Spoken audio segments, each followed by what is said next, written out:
Le régime Dukan, qu'est-ce que c'est? Le régime Dukan comporte 4 phases au cours desquelles certains aliments sont interdits, afin de favoriser la consommation de protéines et ainsi encourager la perte de poids. À l'heure actuelle, nous comprenons toute l'importance d'avoir une bonne alimentation. C'est pourquoi il existe dans le commerce de nombreux régimes qui visent à atteindre les objectifs nutritionnels que nous nous fixons, dont le régime Dukan. Un éventail d'options s'offre à nous. Nous pouvons ainsi choisir celle qui s'adapte le mieux à nos besoins et à notre situation. Parmi les régimes les plus connus, figurent le régime Mayo et le régime Dukan. Le régime Dukan. L'objectif de ce régime est de perdre du poids rapidement en se basant sur une alimentation riche en protéines et pauvre en hydrates de carbone. Ce régime alimentaire comporte 4 phases. Lors de chacune de ces étapes, le patient fixe le nombre de kilos à perdre. Qui est Pierre Dukan? L'esprit pensant à l'origine de ce régime est Pierre Dukan, un nutritionniste français. Ce professionnel de l'alimentation a obtenu son diplôme de médecine à l'hôpital Bichat à Paris en 1964. Au cours de l'année 2000, il est devenu célèbre suite à la publication de son premier livre sur la perte de poids, Je ne sais pas maigrir. Grâce à l'accueil qu'a reçu ce livre, la méthode de minceur proposée par Pierre Dukan s'est popularisée partout dans le monde. Cette récente popularité a amené des millions d'adeptes à appliquer au pied de la lettre la méthode du nutritionniste français. Les obstacles du régime Dukan. Il est tout de même important de souligner que, malgré la popularité de la méthode, celle-ci n'a pas eu de succès auprès de la communauté médicale. En 2011, la Fondation espagnole de diététiciens et nutritionnistes, FEDN, ont sévèrement critiqué l'efficacité du régime de Pierre Dukan, jugeant la méthode frauduleuse, car dépourvue de preuves scientifiques. Un régime hyperprotéiné. Lorsque nous évoquons le régime Dukan, nous ne pouvons pas ignorer la grande quantité de protéines de ce régime alimentaire, l'une de ses principales caractéristiques. Nous savons tous que la perte de poids chez un individu implique une perte de masse musculaire.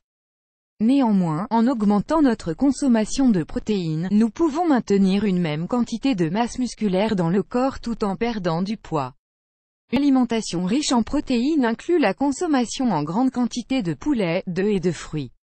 Lorsque nous adoptons un régime hyperprotéiné, il est important d'avoir à l'esprit qu'il faut préparer 6 repas par jour, afin de remplir les objectifs. Les 4 phases du régime Dukan. Le régime comporte 4 phases au cours desquelles le patient fixe le nombre de kilos à perdre.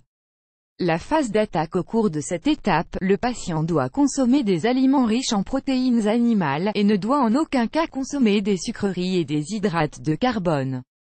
La durée de cette première étape dépend du nombre de kilos que le patient souhaite perdre. Pour atteindre cet objectif, il est important que le patient boive beaucoup d'eau, afin de nettoyer son système. La phase d'alternance. Durant cette étape, le patient doit continuer à consommer beaucoup de protéines animales, tout en commençant à inclure des légumes. Afin que le changement ne soit pas trop brusque, il est préférable, dans un premier temps, de manger des légumes un jour sur 2. Les légumes doivent être crus ou cuits à l'eau et au sel. Les hydrates de carbone et le sucre sont toujours interdits. Pierre Dukan recommande également de faire de l'exercice physique tous les jours pendant 30 minutes, car la durée de cette étape dépend de l'objectif fixé. La phase de consolidation. Lorsque le patient a atteint son poids idéal, le patient peut, peu à peu, inclure des fruits et des hydrates de carbone dans son alimentation, y compris consommer un cheat meal de temps à autre. Au cours de cette étape, il est alors recommandé d'inclure des fruits, du pain complet, du fromage et d'autres produits laitiers, tout en continuant à boire beaucoup d'eau et à faire de l'exercice. La durée de cette étape dépend encore une fois du nombre de kilos à perdre. L'idéal, c'est de perdre 1 kilo tous les 10 jours. La phase de stabilisation. C'est la dernière phase du régime Dukan. Le patient a normalement atteint son poids idéal, il est alors essentiel qu'il retrouve des habitudes alimentaires normales.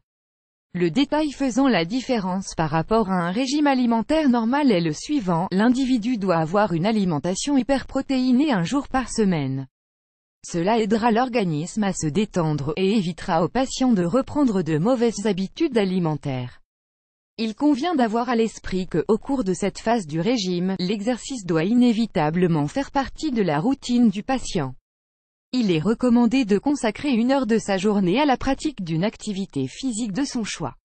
Aussi, il faut penser à éviter l'ascenseur, et à bien s'hydrater.